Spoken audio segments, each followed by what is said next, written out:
Automated. See, I guess seeing that feature is cruising in traffic.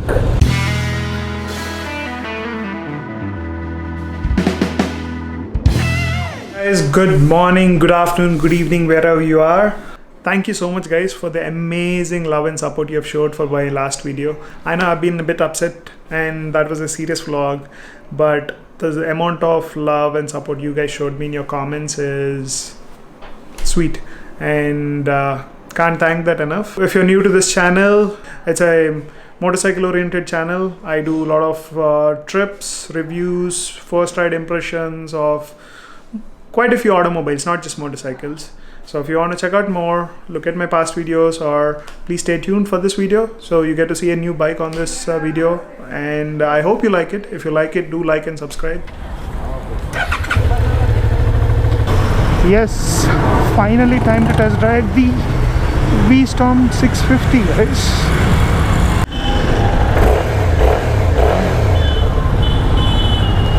Nice exhaust note, really wide, not so great looking mirrors, but useful. It has a power outlet to charge your phones, modes to change traction control modes. Chaitanya lives close by, so we're just test driving this. It's a decently torquey motor, you can't compare it to the modern classics, but first impressions are it is quite a comfortable bike. You sit nicely tall, upright. Okay, there seems to be some buffeting at this level. You can adjust this, but you can't do it on the fly like you do it on a Tiger. But we are comparing an 8.75 lakh bike to a 13 lakh bike, so obviously it would vary.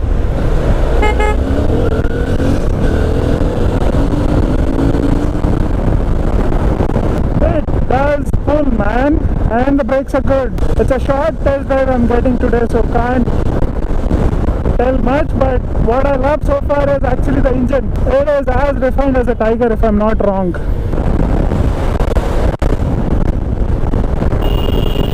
I hardly felt that bump. I could feel that bump even in cars, guys. The suspension is quite good. The instrument cluster is not so modern. That is something that can be improved, but it is functional.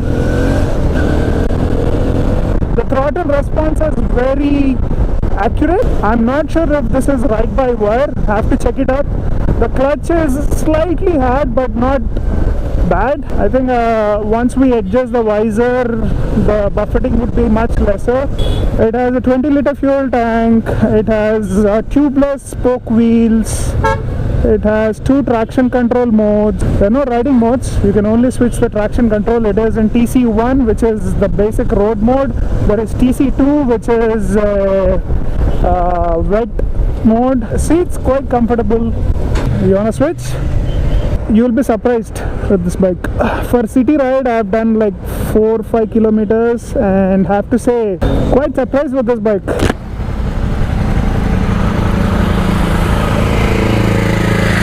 So we're switching bikes now. I'll ride the BMW. The handlebar on yours is wider, so you'll find it more like a street bike then. Bah. And that's the new horn on Chaitanya's 850. Such an irritating horn. And the rear light actually looks slightly more premium than yours if I'm not wrong. The indicator lights are bad, but the exhaust is slimmer than yours, so that looks good. It's not the best quality bike out there, but compared to a Versys 650, I think this is way better in terms of the ride or the feel itself. It's a sport adventure tourer. It's definitely sporty. Adventure part is something maybe we can test later, but Suju, maybe if you're checking, I think you would like this bike. Yeah, peak power wise, I think you will feel it underpowered. Even I would feel it underpowered coming from a street twin. But for if you're cruising around 130, 140, you should be fine, I guess. Which is actually the ideal speed for our Indian roads. Much higher than what's the suggested speed. It has a low RPM feature so that you don't stall like I did on your bike a while back. I'm not kidding, a brochure lo judu. Automated. See, are you guys seeing that feature? He's cruising in traffic. Amma, ఏందమ్మా left నుంచి వచ్చి right తిప్పుతావు?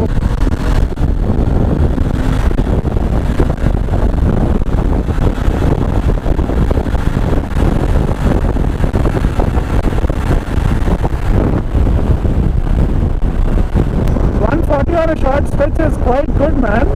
I was in 6th gear and doing 50 kilometers per hour, but at the same time on that flyover I was doing 140. So that shows you don't need to switch gears so often on this.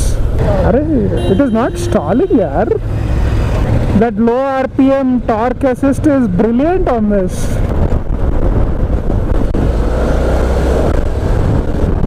Didn't feel a pinch.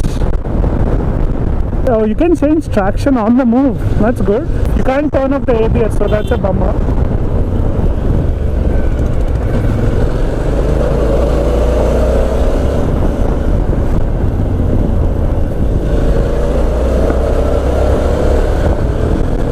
This is actually a fun little bike. You can learn quite a bit on this bike. If you're new to adventure bikes, I think this would be a great place to start. Like, I feel I learnt a lot of riding on the street twin. Before that I never had a performance bike. It had only 55 horsepower, so it wasn't that menacing like the street triple. So I learnt a lot on that. And you can do that in the city. I'm quite impressed with this bike. Will I buy it? I don't know. Mileage is 21 average mileage so far. That's what people tested. There is a temperature gauge, time, distance. It's a very basic. Yellow looks good. Mustard yellow. And they have a dedicated Hayabusa and premium bike service points inside. That concludes my first ride impressions of the V-Storm 650, guys. 650 XT to be specific. So we get the top end model here in India. It's a nice little bike.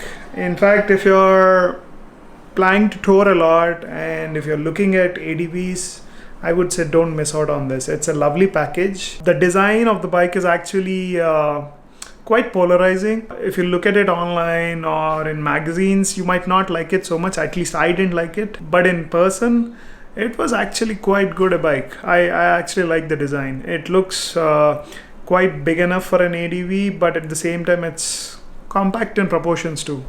The headlight cowl is actually decent. It's not so bad as it looks in the pictures.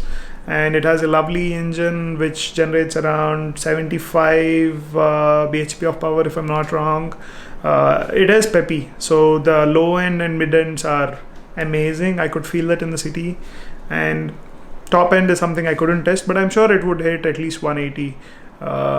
So that should be more than sufficient for our roads. Not that I would recommend you ride at that speed. You get traction control modes, you get the reliability of a Suzuki, and also you get tubeless spoked wheels, which is a rarity in that segment. In fact, even few segments higher. You don't get that even in the Tiger XEA. So that's and I'm talking about a bike which costs at least 10 lakhs more than this. In that sense, it was one hell of a bike. I thoroughly enjoyed my test drive. If I were in the market for a bike that's in the 8 to 10 lakh range and something that's more suited for touring and occasional off-roading, this would be hands down the best bike. Versus 650 is nowhere near. Yes, it is expensive, more than the Versus 650, but you get a lot more of the bike. Personally, would I buy it? Right now I have a street twin which did around 30,000 kilometers and I have still half of India to tour, and this would be a great bike for some place like a Northeast. However, my 2020 and 2021 plans are not sure, so buying a bike now and keeping it for the next 3-4 years is not ideal. I'm not sure if I would ride as much as I would do now. A lot of uncertainties, but I'm as a person who lives by the moment and dies by the moment. In that sense, I would, if someone calls me and says, let's go for a ride tomorrow morning to a place that I wanted to see and it's not covered in my list, I would love to do that, guys. But it's just that when it comes to matters of money, sometimes you got to listen to this and not to this, because this says, go take it. On a whole, I have to say, I really love the bike. Thanks for watching. See you in the next vlog.